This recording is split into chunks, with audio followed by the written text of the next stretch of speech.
Olá a todos, sejam muito bem-vindos a mais um episódio do nosso podcast Luz, Câmera e Ação. Eu sou Milena Dall'Acqua, acadêmica de medicina, e hoje, junto com meu companheiro Dani, estamos dando seguimento a mais um episódio. Boa noite, pessoal. Meu nome é Daniel. Gostaria de agradecer a presença do Dr. Nelson Sabadim, ginecologista e obstetra, e eu vou apresentar um pouquinho do currículo dele e passar para ele falar um pouco também de como foi, né? Graduado em medicina pela Universidade de Passo Fundo em 2009, realizou sua residência médica no Hospital São Vicente de Paulo de 2010 a 2013, foi coordenador do programa de residência médica de ginecologia e obstetrícia do Hospital Santa Terezinha de Erechim, de 2015 a 2019, atuou também como professor da Faculdade de Medicina da Universidade de Passo Fundo e atua como ginecologista e obstetra na cidade de Cascavel e Nova Aurora. E também é professor e preceptor do internato e da residência de ginecologia e obstetrícia do Hospital São Lucas. Doutor Nelson, muito obrigado por ter aceitado o convite. E eu gostaria que você falasse um pouquinho como foi a faculdade, se apresentasse um pouco também. Então, sou cascavelense, apesar de ter toda essa minha história no Rio Grande do Sul, nasci aqui em Cascavel. E assim, né? Começando como que eu escolhi a medicina. Na verdade, eu sempre falo que a medicina sempre me escolheu, porque desde pequeno eu falava que ia ser médico, né? E fui fazer a faculdade no Rio Grande do Sul. Eu comecei a faculdade na Ubra, em Canoas, em 2003. Daí eu transferi para Passo Fundo, né? Depois de 2 anos, eu perdi umas matérias e tudo. E terminei minha formação toda em Passo Fundo, né? Que é no norte ali do Rio Grande do Sul, no Planalto Médio, que fala. Uma faculdade bem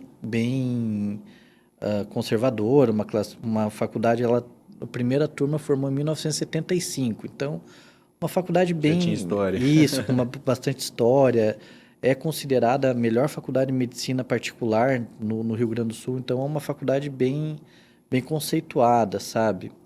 E a faculdade em si, para mim, teve os perrengues de acadêmico, né? Quem pagou minha faculdade foi meu avô, então minha família não tinha condições de pagar a faculdade, meu avô me ajudou, né? E era bem aquela coisa lutada, pouco dinheiro, pouco livro, tendo que estudar ali em biblioteca, se esforçar. Mas o positivo da faculdade ali em Passo Fundo, primeiro que era uma cidade pequena, menor do que Cascavel, né? Eu que tinha vindo de Canoas, a realidade é totalmente diferente. Eu vindo de Cascavel há 20 anos atrás, né? Quando eu saí de Cascavel. Cascavel era bem menor, né? Então, a minha adaptação foi melhor, porque é uma cidade menor, locomoção é melhor, tudo é mais perto, então a gente consegue ter mais oportunidades de estágio, uma proximidade do que é a vida como que eu levava aqui em Cascavel, eu levei melhor em Passo Fundo. Então, essa proximidade faz com que a gente faça mais estágios, né? E o hospital sempre foi muito aberto a isso, né?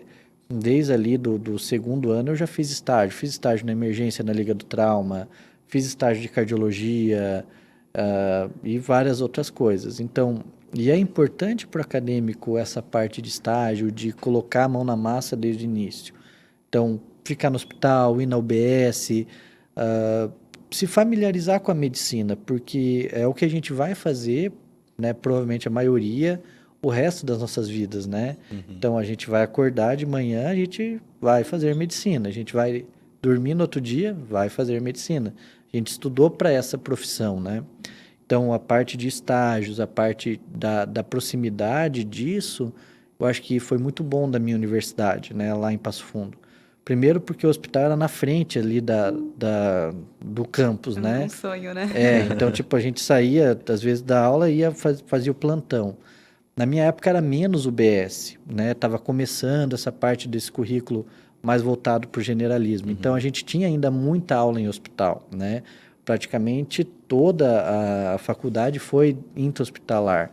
Então, isso também ajuda bastante, né? Porque, pô, já está Sem dentro do vivência, hospital, né? já vem a vivência e tudo mais. Então, isso foi um dos pontos, eu acho que mais positivos da minha formação lá em Passo Fundo. E você tinha algum familiar médico, algum conhecido assim, quando decidiu fazer a medicina? Ou até mesmo lá em Passo Fundo, quando foi para lá? Não, eu o único louco da família. Tomou Sempre coragem e tem, foi. né? Não, minha família Meu pai, parte de serviço terceirizado, de negócio, de agro, essas coisas assim. A minha família toda da parte ali da parte de industriais e empresários. Não, nenhum são da parte de medicina, né? Eu fui o primeiro, eu tenho um primo que se formou também em Passo Fundo agora, em medicina. Então, totalmente Fora do pioneiro. comum. não, eu sempre brinco, sou o único louco aí, por enquanto. E, doutor, como é que foi durante a faculdade, assim, para a escolha da especialidade da ginecologia, né? Você comentou que passou por outras áreas, né? Fez alguns estágios fora, além da ginecologia, né? Mas e para a escolha da sua especialidade? Como que surgiu a ideia? Tá.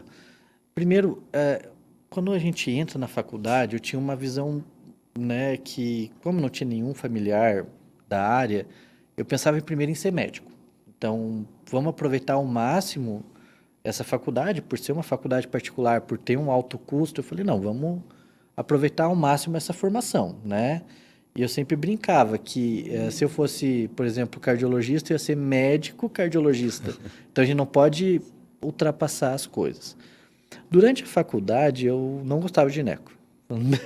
Por incrível que pareça, com toda a minha paixão, né, e tudo. Não é incomum ouvir isso, que a pessoa não gostava antes da especialidade. Não gostava de gineco, né? Eu tinha uma outra visão, um pouco de inexperiência também, né, imaturidade. Não gostava às vezes dos professores e tudo mais. E queria ser cardiologista. Então, fiz muito estágio na cardio, trabalho durante a faculdade, relato de caso. Ganhei até uma menção honrosa numa semana acadêmica, né? Era aneurisma dissecante, não é? É úlcera dissecante de aorta. É uma úlcera na aorta que a gente viu numa tomografia. Paciente com dor e tal. Então, não pensava em gineco, né? Até que, na época eu namorava e minha namorada engravidou. Né? Ela também fazia medicina no último ano. E nisso, a minha filha nasceu, estava no último ano de internato ali, em 2009, e nasceu em março, me formei em dezembro. Foi uma emoção, né, ser pai e tudo mais, é a maior realização da vida da gente é ser pai. E minha mãe faleceu em julho, então foram 4 meses. Até eu não me lembro que eu estava no internato ali, vim para visitar ela, e eu estava sentado ali na espera da UTI. Daí eu pensei, cara, não quero isso pra minha vida, sabe? Não é o que eu quero. Tipo, aquilo lá tava me mexendo bastante comigo. Eu falei, não quero mexer com morte. Não quero mexer com morte. O que você vai fazer? Daí eu pensei, pensando, para dermato. Eu com essa cara de colono, cara, não vai, né? Eu me boto um chapéu, um boné vermelho e uma enxada, eu passo por sem terra, não tem, né? Eu falei, não. Plástica, com esse meu senso de beleza também, não. E daí veio a lembrança do nascimento da minha filha. Então, eu vou trabalhar com vida, né? E a obstetrícia, ela te dá esse, né, prazer de se trabalhar com vidas, né? E nisso eu passei pelo estágio da gineco. Daí, no estágio da gineco, ali no 6º ano, que lá na minha época era por anos, né? Falei, não, acho que é isso mesmo que eu vou fazer. Não quero mexer com cardiologia, não quero mexer com isso daí, porque não me fez bem, sabe?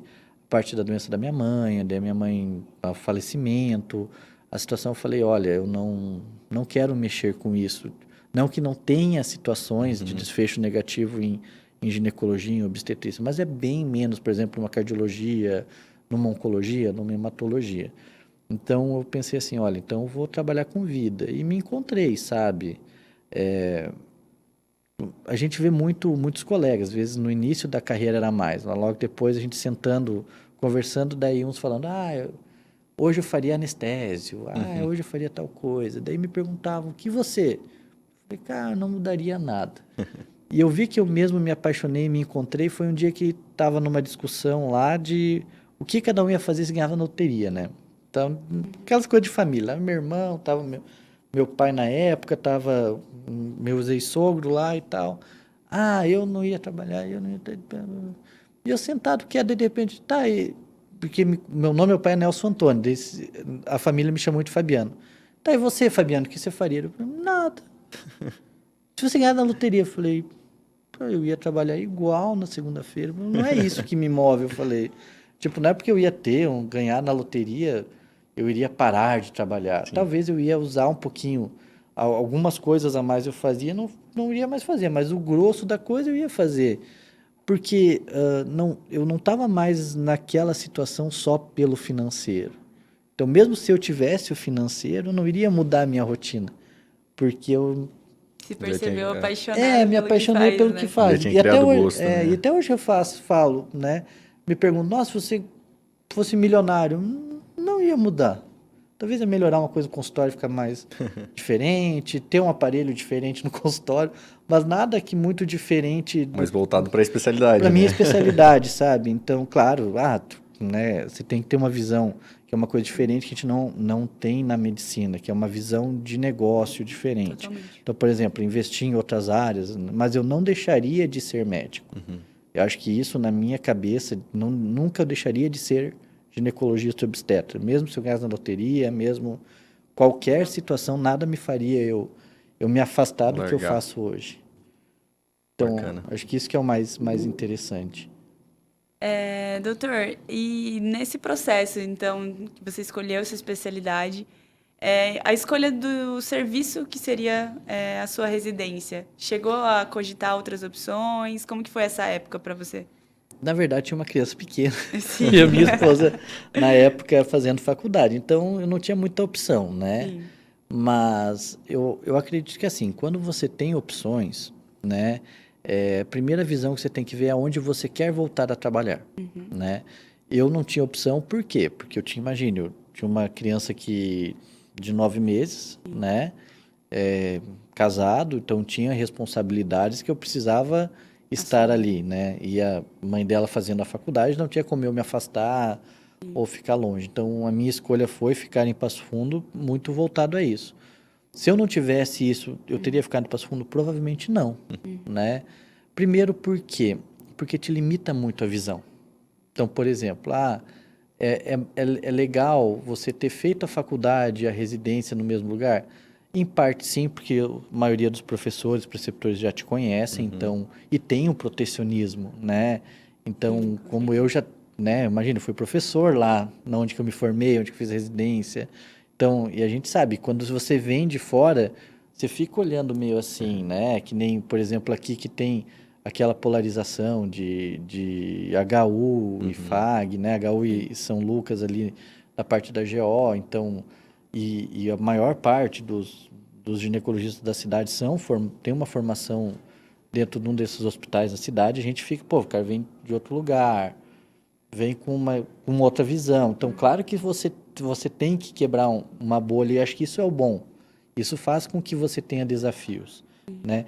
Então, eu acredito que você sair do ninho, isso faz com que você fique mais forte e quando você volta para o ninho, você tem a somar naquele ninho. Se, por exemplo, você quer voltar para Cascavel, é importante que você vá atrás de uma tecnologia diferente, vá atrás de uma formação diferente e traga isso para cá. Some aqui. E às vezes você vai se identificar lá e vai, né? E a gente, nós somos, se nada nos prende, somos do mundo mesmo, né? Com certeza. Então, eu acredito que a escolha da residência vem em primeiro lugar. Onde que vocês querem ficar? Por exemplo, olha, eu quero ir trabalhar no interior. Tá, no interior você não vai ter, por exemplo, estereoscópio, não vai ter algumas coisas que você vai ter numa cidade maior. Então, você tem que ter uma base de ginecologia e obstetrícia geral muito forte. Então, você tem que operar bem, você tem que assistir bem um parto, você tem que fazer na minha área, né, fazer uma cesariana bem feita, vai ter que atender a maior parte da ginecologia geral, identificar o que precisa ser ser encaminhado para outro lugar ou não. Então, é isso daí. Não, mas eu quero ficar numa capital, né? Não, eu quero morar em Curitiba. Meu sonho, né? Então, faça a residência em Curitiba, faça uma subespecialidade, entre naquele hospital, naquela bolha, né? Se sobressaia ali. Então, isso é importante para o teu manejo de carreira. Então, não adianta eu chegar assim e falar bem assim, olha, eu quero, por exemplo, vou voltar a Cascavel, mas você fez uma subespecialidade em reconstrução de mama. Vai ser muito difícil você só trabalhar com isso aqui. Então, e das vezes você vai se frustrar, porque você fez, às vezes, a residência para uma subespecialidade. E daí não vai ser, daí vai ser aquela pessoa que não vai, mas é. Então, acho que é interessante você pensar, olha, para onde eu vou? Amor, meu pai mora em tal lugar, eu gosto da minha cidade, quero voltar para lá. Então, tá. O que precisa lá para os próximos 3 anos? Tá, olha, tá faltando endócrino, ou tá faltando dentro da área, né? Se a gente divide entre clínica e cirúrgica, uma área cirúrgica, por exemplo, urologia. Então, faça o que cria a tua demanda, né? Porque eu acredito assim, não, mas dentro da cirurgia eu amo tal coisa. Acho que dentro da cirurgia você vai gostar basicamente todas as subespecialidades ali. Então, quando você pensa aí para uma especialidade, sempre olhem para onde eu vou querer ir, né? Dentro daquele local, daquela região, o que que falta, né? Porque não adianta você vindo trazendo mais do mesmo, você vai ser engolido e não e isso daí já é uma visão que a gente não tem na medicina. Porque, faz o que ama, faz o que ama, faz o que dá dinheiro. O que dá dinheiro hoje em medicina? Vou falar bem a realidade. Se você não ralar como médico, você tem um ganho bem diminuído hoje. Então, veja o que precisa de demanda. Acho que o principal recado que eu tenho para dar hoje, olha, vou escolher tal situação. Primeiro, eu quero uma área com procedimentos ou uma área só clínica. Dentro dessa área você vai ver, não, quero voltar para minha cidade, né? Eu quero ir para Francisco Beltrão. O que falta em Francisco Beltrão? Né? Quais especialidades que tem aquela situação que você vai conseguir somar naquela região? Isso é bacana ouvir, porque puxa um pouco do que a gente conversou no primeiro episódio, né? No primeiro episódio, a gente conversou um pouco de conhecer, de fato, o que é especialidade. O que é a grande parte daquela especialidade. Porque, às vezes, você se encanta com uma coisa específica e não é aquela realidade do dia a dia, do cotidiano, da especialidade, do que você está escolhendo para seguir. E hoje você traz para a gente que pode até ser uma parte mais específica, mas tem que ver onde que você quer colocar aquela subespecialidade, aquele mercado, né? Ver se tem um mercado disponível para atuar na área e como que vai ser, né? Aonde que vai ser bem pensado nesses pontos. Isso é bem interessante. Não, isso daí, porque a gente não tem essa visão dentro da faculdade de medicina. E claro que a gente se espelha muito nos professores. Muita expectativa, né? E muita pouco de expectativa. realidade. Então, por exemplo, você vai ver né, não coloque, eu não acho que eu sou tão de sucesso assim, eu acho que sou bem de boa nesse aspecto assim. Mas tá, daí vê um profissional que está bem colocado. Olha que legal fazer essa especialidade. Vou dar um exemplo ali. Que eu tinha na época, cardiologia intervencionista. Nossa, falei, vou botar stent, vou ser o homem do canudo, não sei o quê, né? Poxa, quanto tempo que leva uma especialidade para você ser hemodinamicista? Então, 2 anos de clínica, 2 de cardio, provavelmente 1 ou 2 de hemodinâmica, acho que, se não me engano, é 2 de hemodinâmica e mais um que você quiser fazer hemodinâmica pediátrica. Cara, são Uma faculdade de medicina. 5, 6 anos, entendeu? Então, aquele profissional que você está vendo lá, ele, no mínimo, tem de estar há 12, 13 anos. Porque ele fez esses 6 anos de especialização, mas ele voltou, provavelmente ele não teve aquela porta aberta, ou teve que criar o serviço em si, e para daí ter aquele sucesso. Então, isso também a gente tem que pensar. Poxa, não existe lei do menor esforço. Então, por exemplo, vou ser oftalmo, né? Que uma época eu vou ser oftalmo porque o oftalmo ganha bem, não faz plantão. Cara, você está pensando assim, você está num ramo totalmente errado, sabe? E na verdade está no país errado, porque no Brasil de nada vem de graça, né? Sim. Então, né? Não, eu queria entender esse país. Mas a gente tem que entender isso. Por exemplo, você vê muitas vezes o profissional ali, mas são quantos anos de dedicação, né? E às vezes, quando a gente está na faculdade, a gente não pensa nisso. Com certeza. Pra gente ver só o recorte, tipo, o cara de sucesso, o cara tá bem, tem uma casa legal. Só a parte final, né? Viaja uma vez por ano, 2 vezes por ano, tem um carro massa. E, poxa, olha a caminhada desse profissional, quantos cursos fez, quantos não que a gente leva, né? Isso é importante também o acadêmico entender, que não vai ser chegar e todo mundo vai abraçar. Não deixa de ser um negócio, né? Então, dentro do negócio, você vai ter bolsões e vão ter pessoas que estão naquilo ali que vão tentar, porque vão competir contigo, Certeza. né? E não é errado competir, desde que você faça essa competição com ética, sendo correto, né? Então, quanto a isso, nesses preceitos, beleza, eu acho que a competitividade não é errado você ajudar também a pessoa que você compete, né? Sim. Eu sempre brinco que nem o Dragon Ball Z, né?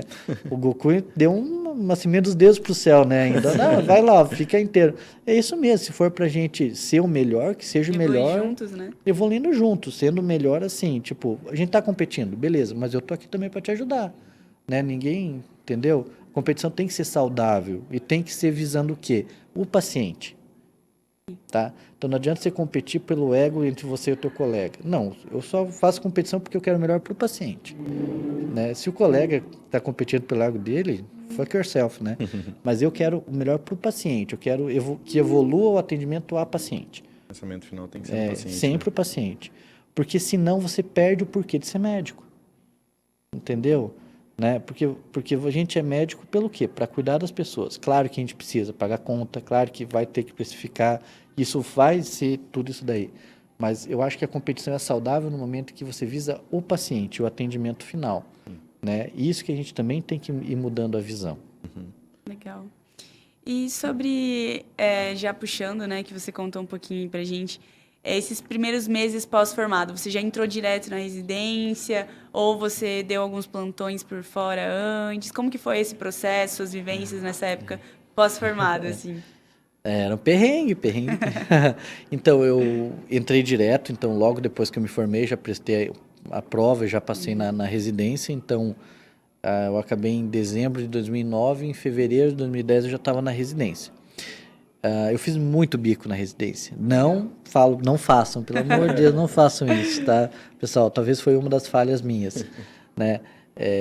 Por quê? Porque a residência é um momento de formação e talvez eu pequei muitas vezes em ter que fazer o bico, mas também eu pensei naquela situação, não tem escolha, né? Então, ou eu faço a residência, porque com família, se eu vou ganhar um pouco mais, eu vou viver o que eu ganhando mais. Então, eu falei, não, já vou pegar, vou fazer isso daí, né? Aquela coisa, cagado por cagado, cagado e meio, né? Então, vamos lá. Mas assim, é um perrengue. Porque se a gente sai da faculdade com a certeza que não sabe nada no primeiro plantão. Então, isso que é o mais interessante. Mas é uma evolução. Então, é muito perrengue no início. Então, plantão geral, às vezes plantão de porta que a gente fazia lá. Eu fazia plantão numa cidade que se chama Amaral, que é uns 50 quilômetros de Passo Fundo. E a estrada ali, é uma estrada de serra, é horrível. Então, vinha muito acidente, vinha muito acidente. E muitas vezes a gente pensa que a gente tem aquela coisa da faculdade. Não, a gente tem o cirurgião, a gente tem... Cara, lá você é sozinho, chama o cirurgião. É uma bucha? É uma bucha. Então transfere. Falei, cara, mas eu vou transferir, o cara tá mal, não tem como transferir. Então, os perrengues são muito grandes. Então, primeira coisa, então, ter tranquilidade, né? E tentem pensar assim, ó, tá, vamos fazer plantão aonde? Né? Tentem conversar com quem já fez plantão. O que vem? O que é o comum vir, né? Assim, você vai pegar um lugar, por exemplo, um plantão, a gente tem aqui em Toledo, né? Com essa 369, você vai pegar acidentado. E não vai pegar acidentado tranquilo, porque, né, alta velocidade, tudo mais. Uma cidade de 100 mil habitantes, né? Então você vai pegar situações mais graves que uma cidade menor. Então tudo isso a gente tem que colocar, né? Sobre residência logo depois, né? Hoje, se fosse para mim orientar, eu falaria assim, olha, pessoal, vocês têm alguma coisa que vocês precisam pagar e tal, façam um planejamento. Eu vou ficar 3 anos trabalhando, 2 anos trabalhando, beleza. Qual é o salário da residência hoje? Que é 3 mil, uma coisa assim. Uns 3 a 4. Então eu vou ver com 3 mil. Vou ganhar 30. Vou ver com 3 mil. Vou pagar minhas contas, vou ver com 3 mil. Porque se você viver com 30, depois baixar para Pra voltar, 3, né? A conta não vai fechar. não vai fechar, entendeu? Então façam um planejamento, sabe? Também não entrem na residência pensando no bico. Então façam um planejamento, façam uma poupança ali para aqueles 3 anos iniciais, você conseguir fazer a residência e você se focar nessa formação. Ah, mas fazendo bico você não vai se formar bem? Não, eu me formei bem, né? E não é isso. Também eu tinha uma visão que eu tinha que aprender 2 vezes mais rápido que os outros, porque eu tinha filho, eu tinha mulher e eu tinha essa obrigação com a minha família. Daí é uma outra mentalidade, realidade, né? né? Falava, não, eu tenho que aprender mais rápido. Eu preciso aprender mais rápido, porque eu tenho pessoas que dependem de mim já. Então é Queria se diferente. inserir no mercado de trabalho com mais consistência, Isso, né? com mais consistência. Então, eu tinha que aprender rápido, tinha que aprender bem. Então, isso que eu me cobrava todos os dias quando eu ia na residência, né? E o bico não é de todo ruim também, né? O bico, ele vem para... Eu sempre brinco que o bico forma caráter. Então, às vezes, um plantão obstétrico lá no R2, R3, a gente tem, né, aqui em algumas instituições que aceitam. Acho que é interessante, porque você vai começando a tirar a rodinha da bicicleta. Né? Você vai começando a ter suas condutas, você vai começando a ter o teu tato, o teu feeling, porque com o tempo você vai olhar para o paciente e vai falar, tem isso. Não, mas eu não colheu nada da história. Tem isso. Porque é de você, né, viver. Tipo, o que eu sempre falo assim, qual que é a minha diferença, de um profissional de 20 anos de trabalho? É a experiência. Se eu operar com ele está operando 20 anos mais do que eu. Ele vai saber muito mais. E daí vem uma outra coisa. Logo depois de formado, fique do lado de pessoas mais velhas também. Não tem aquela arrogância, não, eu me formei, não, já sei tudo. Todo mundo tem a ensinar. Todo mundo. Então, eu até hoje, quem me chama para operar, quem me chama para fazer qualquer coisa, eu tô indo, né? Porque eu tenho... Oportunidade, É uma né? oportunidade sempre de você aprender, sabe? E isso, quando eu fui... Porque eu me formei, daí eu fui trabalhar em Erechim, né? Fui morar em Erechim. Tinha um profissional lá que era bem mais velho, né? E daí ele foi virando meu amigo e começou a ir operar comigo. E foi onde que eu mais aprendi. Legal. Né? E era legal porque ele, naquela época, então, quando eu fui em 2013 para Erechim, então fazem 10 anos, ele já tinha quase 70, né? Então agora deve estar com 80, quase perto dos 80 anos. Então imagina, o cara tinha 30 anos de gineco na época. Sim. Ele olhava assim, era, né, totalmente diferente a maneira. Então eu falei, então não pensem que a pessoa, porque é mais velha, tem mais tempo, ela não tem nada a aprender, né? Claro que teoria é diferente. Em teoria você vai sair com todos os protocolos na cabeça, os guidelines na cabeça, tudo, né? Mas assim, o feeling, o traquejo, né? É o diabo que é velho, né? Então nunca subestime uma pessoa mais velha. Com certeza. Então, e você sempre tem a aprender. Então, esse eu acho que é o principal quando você está saindo e sempre, né? A minha tônica sempre eu sempre tenho a aprender. Bacana. Nem que seja aprender a não fazer. Exato. Mas eu sempre tenho a aprender. Com certeza. Doutor, aproveitando o gancho ali, falando do R2, do R3, a gente queria saber como que foi durante a residência, né? A gente até conversou esses tempos para trás que não tem como amar a ginecologia e odiar a obstetrícia ou vice-versa, né? Sim. Que tem que gostar dos dois porque a área de atuação é nos dois. O mercado de trabalho, querendo ou não, envolve as duas partes. Então, como que funcionava a residência lá para as duas partes, o R1, o R2, como que foi para você? Lá tinha uma dinâmica muito legal. Era uma dinâmica um pouquinho diferente dos outros serviços, né? Que lá não tinha, tipo assim, o R1 é só obstetrícia, não tem ginecologia, o R2 ou não opera. Então, a gente, desde o R1, tinha uma escala que passava por tudo. Então, você tinha o teu dia de plantão, você tinha o teu dia de ambulatório, um dia de ambulatório de alto risco, né? De gestação de alto risco, de colposcopia. Então, desde o R1, você via todas as áreas, né? Ia passar por tudo. Por tudo. Então, por exemplo, você tinha cirurgia, mas você tinha obstetrícia, né? Um pouco que a gente vê em alguns lugares é que, assim, você passa 6 meses na obstetrícia e você passa 6 meses na ginecologia. Separa muito, né? Separa muito. Eu sou totalmente... Tanto é que quando eu organizei a residência lá em Erechim, né, que fui eu que organizei, a primeira coisa que eu pensei foi isso. Falei, cara, não vai ser 6 meses de um lado, 6 meses de outro. A gente vai arranjar um jeito que as pessoas passem o que é a carreira do gineco-obstetra.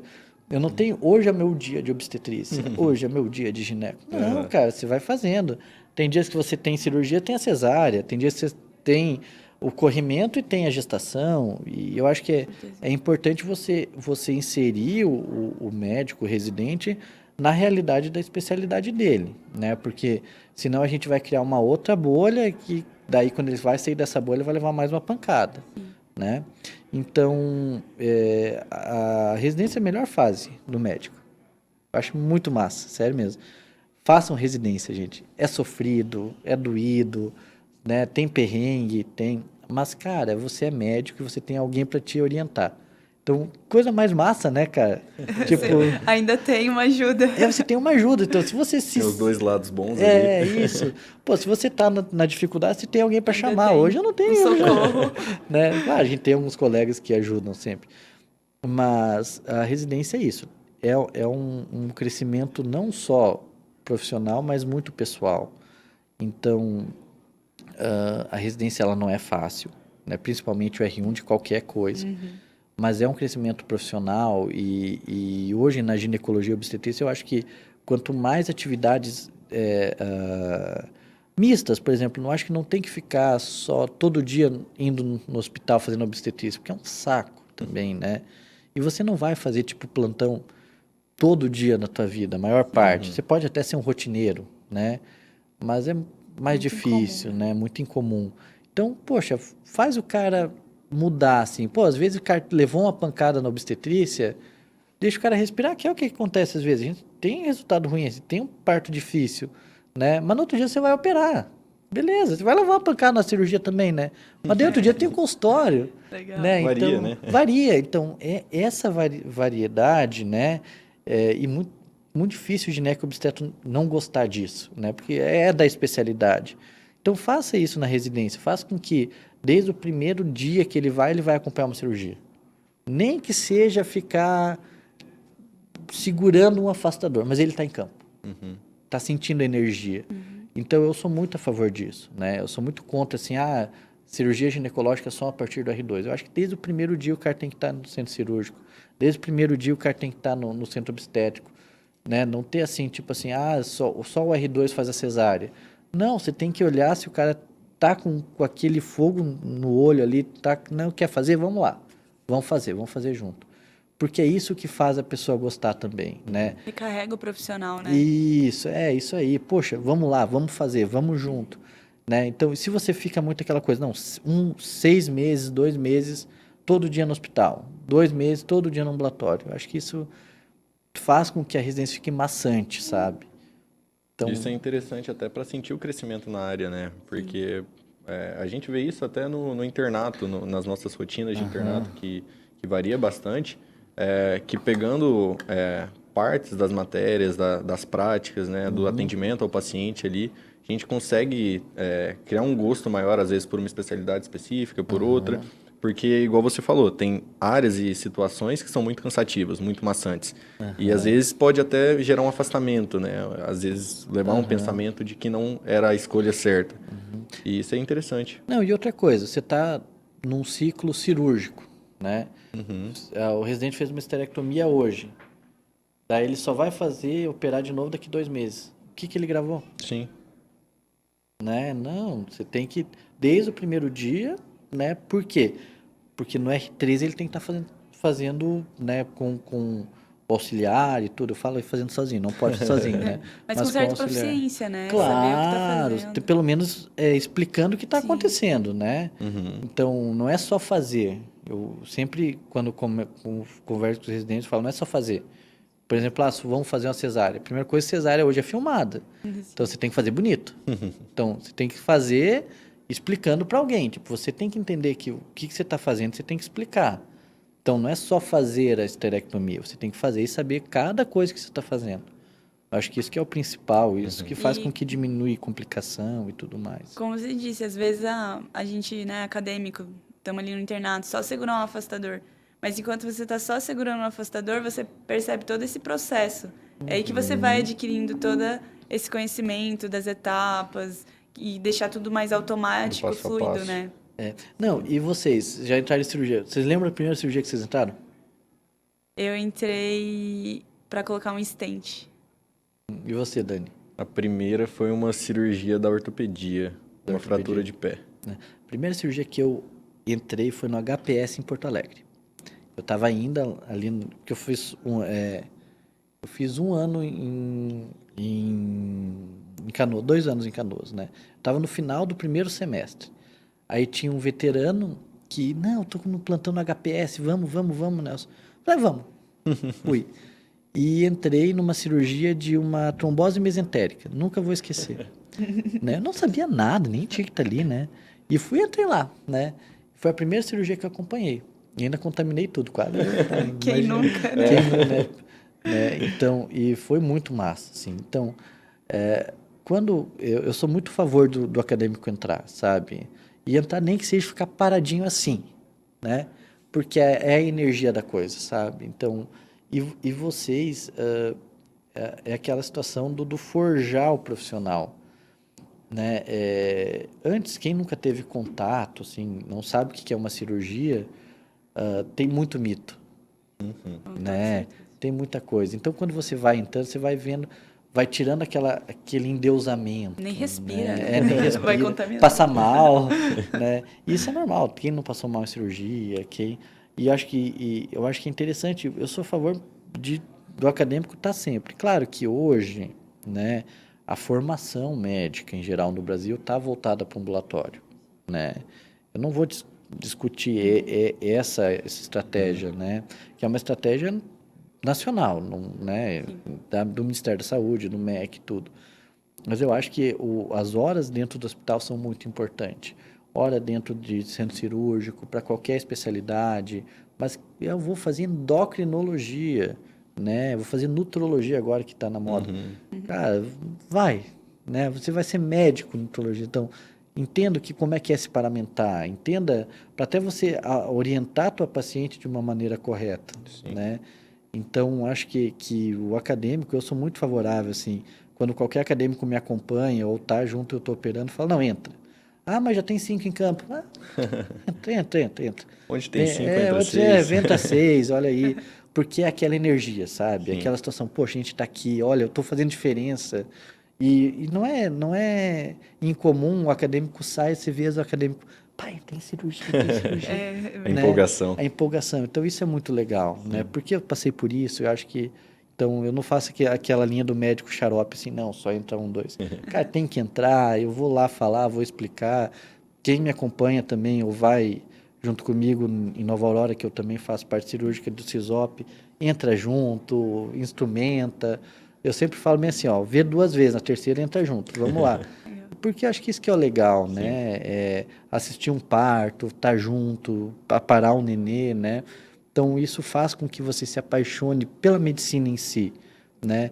Porque hoje, o que a gente vê muito, né? Acho que vocês também, colegas, a paixão pela especialidade. Parece que o cara entra, você, ortopedista, com ênfase em dedo mindinho do pé esquerdo, Sim. né? Não é assim, a gente precisa de médicos, né, ortopedistas, especialistas do dedo mindinho esquerdo, mas que gostem de medicina. Que faz, né? Antes de especialistas médicos, né? Antes, Com certeza. isso aí. Então, Como acho você disse no começo, né? Antes de tudo, médico. antes de tudo médico, porque você não é ortopedista, você é médico ortopedista, médico ginecologista. Então, é isso daí. Uma coisa que a gente que seria interessante também, né, Mia, é em relação ao mercado de trabalho, Com né? certeza. Sim. Conta um pouquinho pra gente. Qual é a sua percepção hoje, a diferença que você vê da época em que você entrou no mercado de trabalho para hoje, assim? O que você acha que mudou? O que você acha que melhorou, que piorou? Experiência.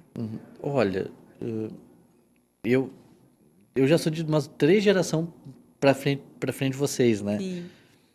Então, assim, quando eu me formei, né, quem estava saindo, tipo, eu saindo da faculdade, que estava saindo da especialidade, ele tinha que ser bom médico, né? A geração passada só tinha que ser médico, né? Só tinha que ser especialista, né? Porque tinha muito pouco.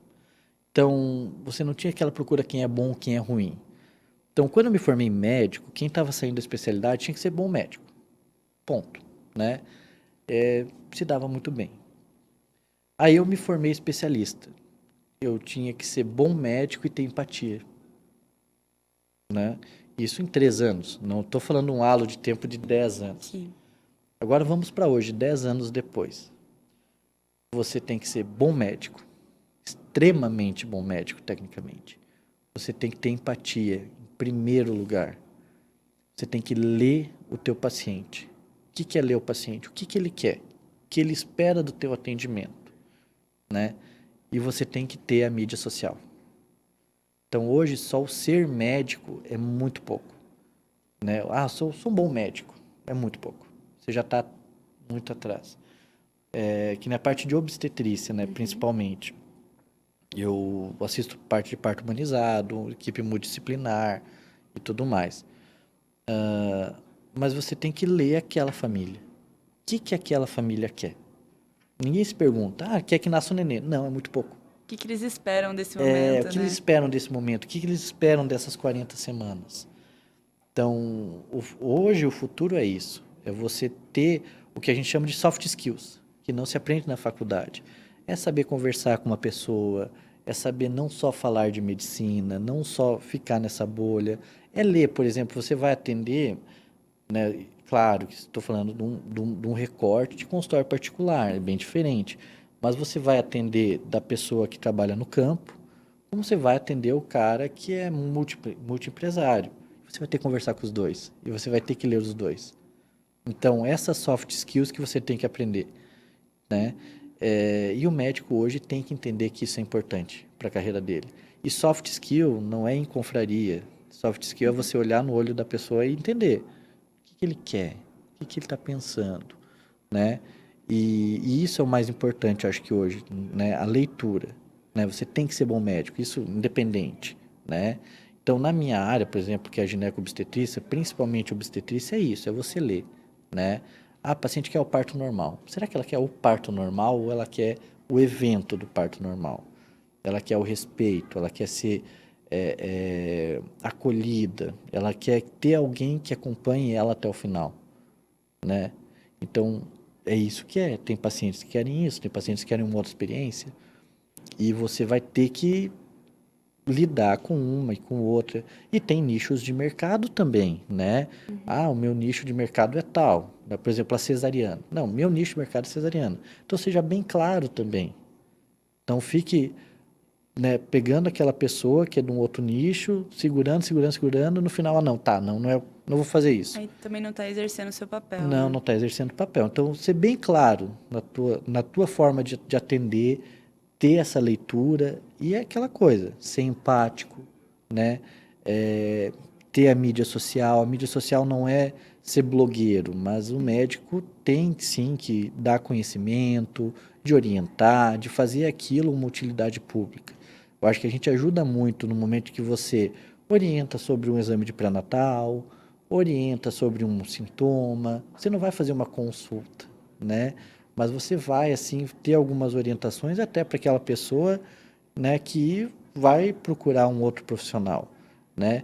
Eu tenho, né, não sou nenhum famoso, mas tenho hoje 13 mil seguidores no meu Instagram. Totalmente orgânico. Nunca investi R$1. Nunca, não, sério, nunca... Vivência nunca coloquei uma... Não comprou. Não, nem uma publicação lá. Sim. Fiz nada, Para assim, né? promover publicações. Isso, né? Nunca promovi a publicação. Mas você tá ali, você tá orientando e tudo mais. Você acha que 13 mil pessoas vão se consultar comigo? Não. Mas você tem essa utilidade pública, você tem que ter essa consciência. E claro que vão ser pessoas que vão te olhar, vão se...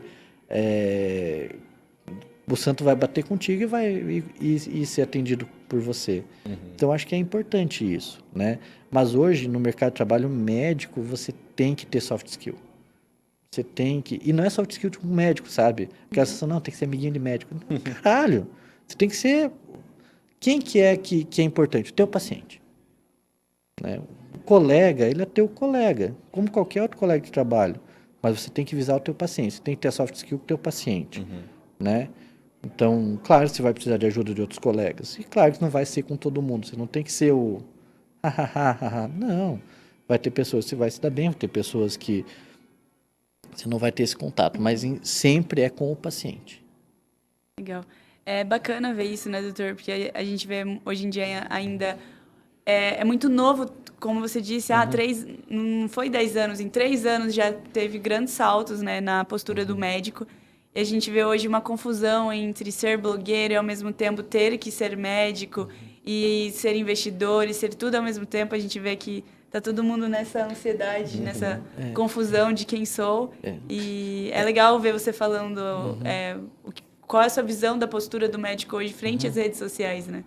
Não, você tem que ser sério. Claro que eu brinco, quem me acompanha, né, sabe? Brinco, falo do signo e tudo. Mas você tem que ser sério. Medicina é coisa séria, não Com é? certeza. Você pode ser extrovertido? Pode, né? Ninguém vai chegar assim e vai assistir aquelas coisas no Instagram. Eu sou tal pessoa, vou falar sobre isso. Cara, que lá dá uma vontade de falar, pô, que Pelo pé amor no de Deus. saco, Artista cara. decente, Pô, você quer me vender isso? Aham. Pô, não, me conquiste, né? Como diria o cara do Ratatouille, me surpreenda, né? Pô, cara, surpreenda as pessoas, né? E surpreender não é você ser palhaço. Surpreender é com conteúdo, é com a tua postura, bagagem né? ali, Com uma né? bagagem, né? Esses dias até foi uma coisa interessante, né? É uma coisa minha, a minha autenticidade, né? Então, eu gosto de anime, gosto de série, eu gosto disso, né?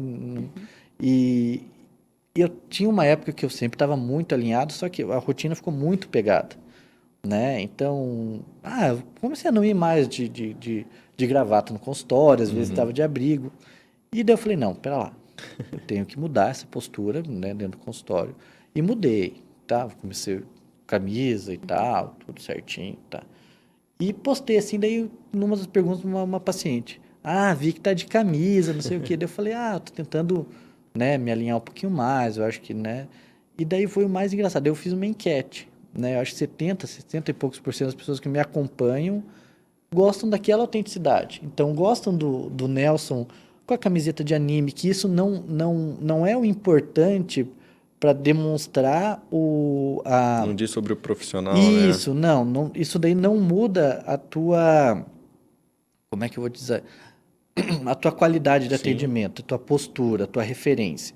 Então, por exemplo, mudou isso, né? Claro que tem nicho que vai querer um médico alinhadinho, Engomado. né? Engomado. E vai ter um nicho que vai querer o cara que não, esse cara, ele é bom, Sim. né? Ele tem autoridade no assunto, né? Então não é só a roupinha que faz a tua autoridade, mas sim a tua postura perante os assuntos. Tomar uma postura. Então, eu acho que o médico ele é muito assim de pormenorizar. O cara tá errado, não, não errou. O cara tá errado, ponto. Você também vai errar e vamos te tacar pedra também. Não é que é tacar pedra, mas cara, errou, a gente tem que melhorar. Como médicos, entendeu? E a gente pormenoriza. Começar a assumir mais as Isso, responsabilidades, né? poxa, Sobre as atitudes. é muito engraçado porque na faculdade de medicina a gente aprende isso. Vamos dividir responsabilidade. Essa é a palavra, né, linda? Né? Você já viu alguém crescendo dividindo responsabilidade? Pergunta pro Elon Musk se ele divide responsabilidade. Não, tô falando sério. Então isso é coisa de cara medíocre, entendeu? Né, eu acho que eu sou responsável pelas... Né, hoje eu estou acompanhando 87 pacientes, 87 pré-natais. Sim, eu sou responsável por essas 87 famílias. E mesmo se eu precisar de alguém, eu vou ser responsável por essas 87 famílias. Continua sendo. É uma baita responsabilidade, né, doutor? Sim, então, mas eu acho que você tem que ter essa postura. Isso é autoridade, não é uma roupinha de marca, não é a obra de arte no consultório. Mas você sim ter essa responsabilidade. Eu acho que o médico tem que entender isso. Poxa, você quer vencer? Assuma a responsabilidade. Você não vai vencer dividindo responsabilidade. Claro que você tem o teu limite. Se você tem limite, você tem que chegar assim, olha, não é que eu estou me eximindo da responsabilidade, mas eu não sei fazer isso. Então, tal colega vai fazer. Então, você tem que saber o teu limite. Assumir responsabilidade não é você resolver tudo, mas sim você identificar, que nem teve esses tempos atrás uma paciente com uma trombose hemorroidária. O paciente foi operado, eu fui lá, acompanhei minha paciente. Nem que eu estava paradinho lá, olhando. Fui lá. Pronto. Pô, minha responsabilidade, não é? Isso é assumir uma responsabilidade. Perguntei ao paciente, você vai ficar mais segura? Doutor, vou. Então tá. Então vamos lá. Legal. Que legal, Né? ouvir. É raro ouvir isso. E eu acho que é isso mesmo. Você tem que assumir as responsabilidades. Médico que fica dividindo responsabilidade é medíocre, não vai vencer. Uhum. Pode até ter a posturazinha, mas não vai. Tu vai ver, é medíocre. Na hora que a coisa aperta, vai espanar. Então, assumam responsabilidades. Vocês são médicos para isso, né? Por isso que a gente tem hoje um salário comparado maior que a enfermagem, maior que a fisioterapia, porque a nossa responsabilidade é maior. Uhum. E a gente tem que entender isso e se portar como isso. Não é uma roupa que vai fazer isso, é sim uma postura. Certeza. Muito gratificante ouvir isso, doutor, porque a gente sabe o quanto isso tem sido relativizado nos discursos ultimamente, né? E é muito legal ver que profissionais ainda prezam por isso e passam adiante, né? Ver como você tem gosto de falar, eu levo os meus alunos, eu abro as portas para os acadêmicos. Eu acho que isso é sensacional, assim, e é uma oportunidade que, para todo acadêmico de medicina, eu acho que quando tem um médico que tem essa postura, nossa, pra gente é tudo. Então, muito legal, sério. É que eu fui acadêmico. Muitos né? esquecem, eu não né, nasci doutor? médico, né? Eu Muitos fui esquecem. acadêmico, eu fui vestibulando, eu fui... Então, assim, acho que é importante, né? Esses dias eu falei, eu tava em Nova Aurora, teve bastante cirurgia, 12 ou 13 cirurgias no dia, e eu voltei, era à noite, era umas 9 e pouco da noite, peguei estrada. Na época eu era adolescente, né? Meu avô morava numa fazenda, e meu pai estava numa situação muito ruim financeiramente, né? E, cara, eu não tinha o que fazer, né? Eu não sabia fazer nada, não, né? E tá, então vou estudar, né? Só que eu ajudava, às vezes ajudava meu avô, né? Por exemplo, ia com o boiadeiro lá, né? E com meu pai, né? O meu pai às vezes tinha que carregar umas coisas num caminhão para levar para a criação lá que ele tinha. E, cara, eu tinha 16, 17 anos, fazia isso daí, sabe? E eu voltando, acho que foi na terça-feira, voltando de carro, daí eu pensando, falei, cara, voltei 20 anos no tempo, né? O Nelson de 19 anos, de 18 anos.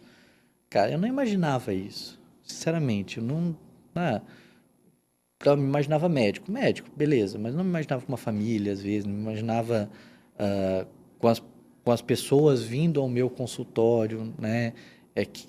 Me prestigiando, né? Porque o paciente ele vem atrás de você, mas ele prestigia o teu trabalho.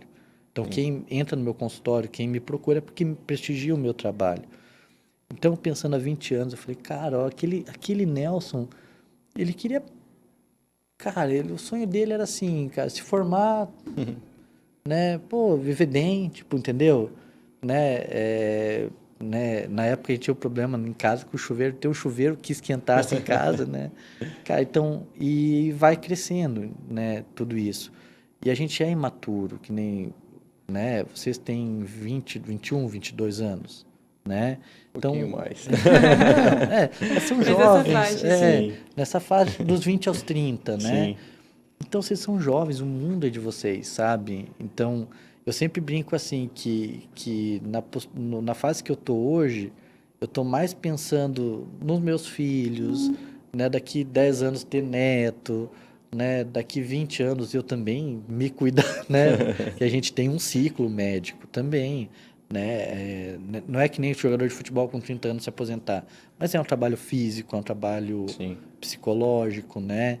Então, eu também tenho que pensar nesse pós-carreira. Ninguém conversa isso com o médico, né? Sim, nós temos que pensar no nosso pós-carreira. O que a gente vai fazer com 60 anos? Fazer plantão com 60 anos? Né? Vai assistir parto de madrugada, 10 partos por mês, 60 anos?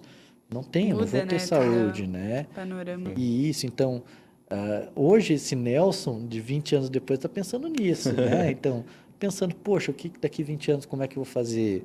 Pô, daqui a pouco, daqui 10 anos, né? Minha filha vai fazer 15, talvez vou ter um neto. Como vai ser o vô Nelson, né? E acho que é interessante a gente ter essa visão e pensar que sim, nós somos cíclicos. Sim. E que... Isso é legal, que casa um pouco com a nossa última pergunta, né? Que era exatamente isso. Eu ia te perguntar o que o Nelson de hoje falaria pro Nelson que começou a carreira lá atrás, ingressando na faculdade de medicina. Cara, lá atrás... Se pudesse encontrar com esse cara, o que você diria pra ele? Faça academia. Primeira coisa. Cara, pô, que assim, depois que você tem uma vida saudável, melhor. Eu acho que se eu encontrasse aquele Nelson, cara, tudo que você pensar, continue, né? Siga os teus instintos, né? Eu acho que aquele Nelson, mesmo com as escolhas que ele fez, foram muito boas, assim.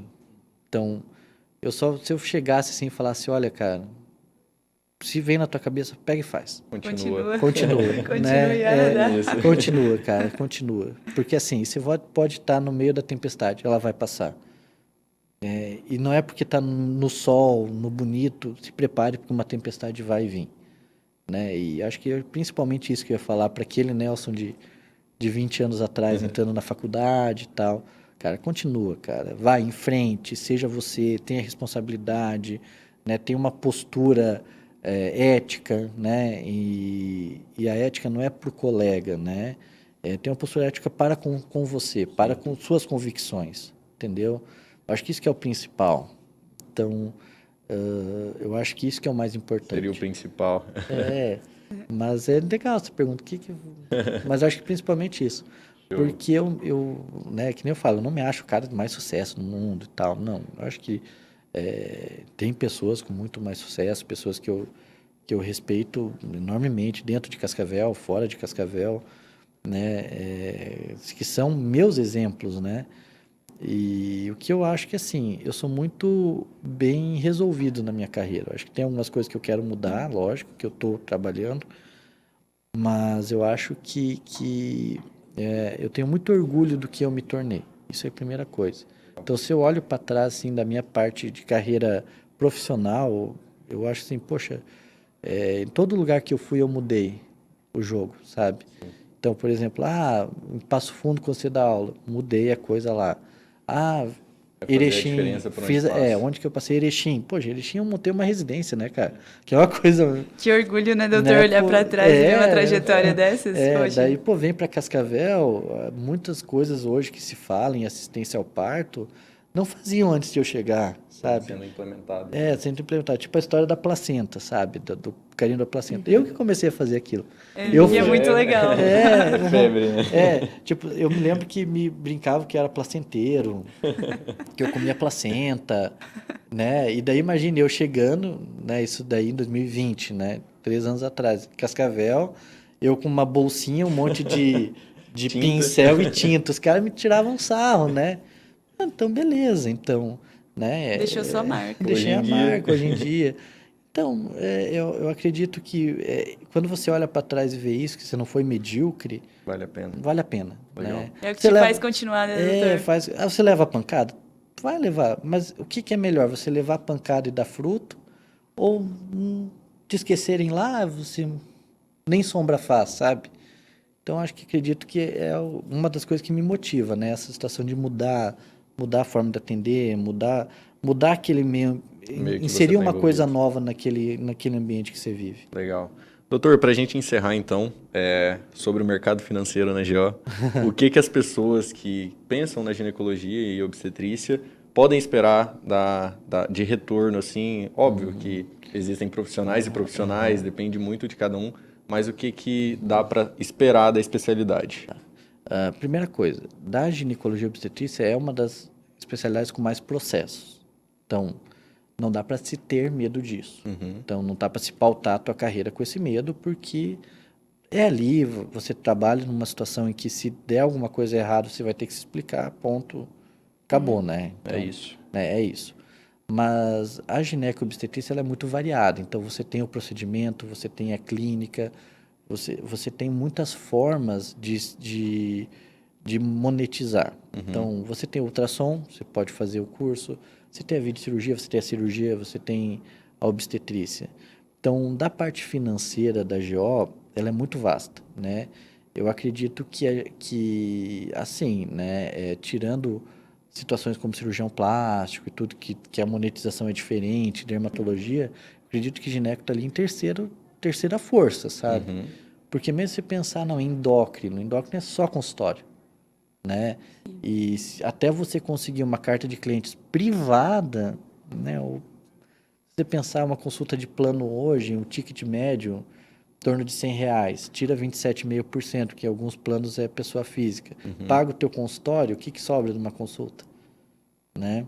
Então, acho que a gineco ali, financeiramente, está ali, né? Se você coordena bem, faz certinho, segunda, terceira força. E é muito vasto. Quero mexer com a parte de estética, tem o rejuvenescimento íntimo. Não, mas eu quero fazer cirurgia grande, tem endometriose, tem a videocirurgia, tem outras coisas. Então, eu acredito que quem está pensando em GO, pela parte financeira, vale muito a pena também, né? Só que tem aquela coisa, o GO é tipo ali os anos 70 ali, né? Que nem acho que foi não sei se foi Figueiredo, um presidente do Brasil, falou, ou ama ou deixa, né? Então, ou você ama gineco ou você odeia. Porque é uma área com muito mito, é uma área que por exemplo, para o homem, né? Você tem muita situação que você tem que ter cuidado, cuidado com respeito ao paciente, com a postura, então, né? Então, acho que isso é importante, mas é uma área espetacular, né? Eu sempre falo assim, eu graças a Deus que eu não fui cardiologista, né? Porque, assim, a gineco, ela é apaixonante. E todas as áreas, né? Então, por exemplo, a cirurgia ginecológica é espetacular. É espetacular. Não perde em nada para uma cirurgia geral, por exemplo, né? A obstetrícia, pô, que coisa mais massa do que obstetrícia? Mas é cansativo. É cansativo, cara, mas é a mais massa que tem, gente. Pô, você vai lá, vê o nenenzinho, né? A vida inteira você vai ser lembrado por esse momento, né? E tem a clínica, poxa, endócrino, ginecológica, é espetacular, né? SOP, puberdade precoce, puberdade tardia, sexualidade.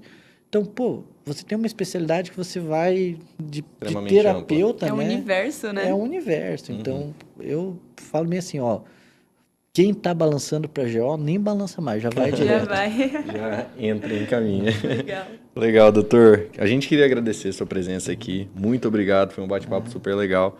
Eu acho que o pessoal que está escutando com certeza gostou também. Queria agradecer a Mi também pela companhia Obrigada. e parceria. Sempre, estamos aqui de novo. Certo. E eu que agradeço a desculpa atrás, que foi corrida. Tudo bem, doutor? Não tem problema. Eu acho que muito obrigada por suas experiências e eu acho que o que fica hoje pra gente é que, nossa, é uma delícia você ver um profissional hoje, depois de anos de carreira, ter o brilho nos olhos que o doutor tem. Para falar da E especialidade. isso é muito inspirador. Eu vou sair fortemente mais inspirada em fazer GO. Ei, mãe, acho que vai ser isso. Então, muito obrigada, doutor. É que vocês não viram acompanhando um parto. Gente, eu às vezes já chorei em tanto parto, gente. Meu Deus do céu. Daí sim vocês veem. Porque, cara, é espetacular. Esses dias até eu e minha esposa estavam conversando, né? Porque a minha linha de pensamento é uma linha que não é que é controversa, mas muito colega ataca mesmo, né? E não vou falar que não cansa. Tem épocas que cansam. Daí esse dia eu cheguei em casa, sentei, eu tava um dia que falei, amor, sinceramente eu poderia viver sem obstetrícia. Dela, por que você não vive? Porque eu não consigo. Daí ela me olhou assim, daí eu falei, não consigo, cara, eu quero fazer a diferença nisso. Eu acho que se você teve, que nem na minha ocasião, a minha motivação foi uma motivação tão nobre, não foi para ser mais ou menos, sabe? Eu acho que quem pensa também, acho que tem que pensar assim. Sim. Se for para fazer, então não seja mais ou menos. Né? Show. Beleza. Doutor, muito obrigado a todos e nos vemos no próximo episódio. Até mais. Tchau, tchau. Tchau, tchau.